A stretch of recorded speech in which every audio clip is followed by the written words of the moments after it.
अरे सैया ना सतावा हो, हमके ना तड़पावा हो, बुझलो।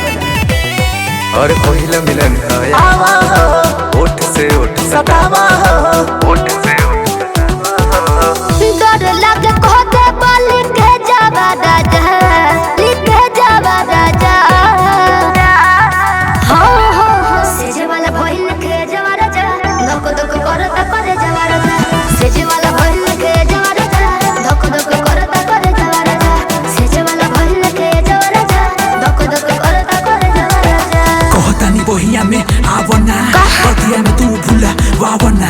सुमक के जैसे तू सट जा, कोरावा में आके लिपट जा, लिपट जा।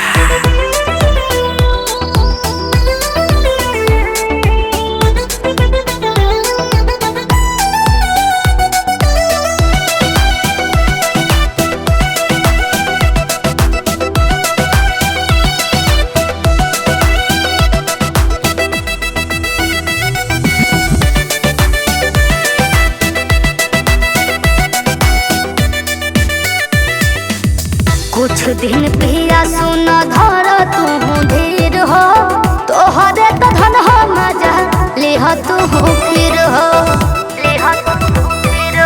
बुझल। लिहब एगो चुम्मा रानी बड़ी मजा आई। अच्छा। कहतन तनी कोना तोहके बुझाई, तोहके बुझाई। ओठावा प तोहरा लो भइनी हो, जैसे हम घोघटा उठाइनी हो। अच्छा। आदि ओठावा प तोहरा लो भइनी हो, सच जैसे हम घोघटा उठाइनी हो। कुछ नहीं खे हमके न ले जावा राजा, न ले जावा राजा।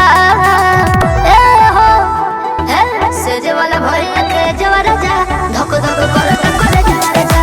सेज वाला भइल के जावा राजा, धक धक करता करे जावा राजा। सेज वाला भइल के जावा राजा, धक धक करता करे जावा राजा।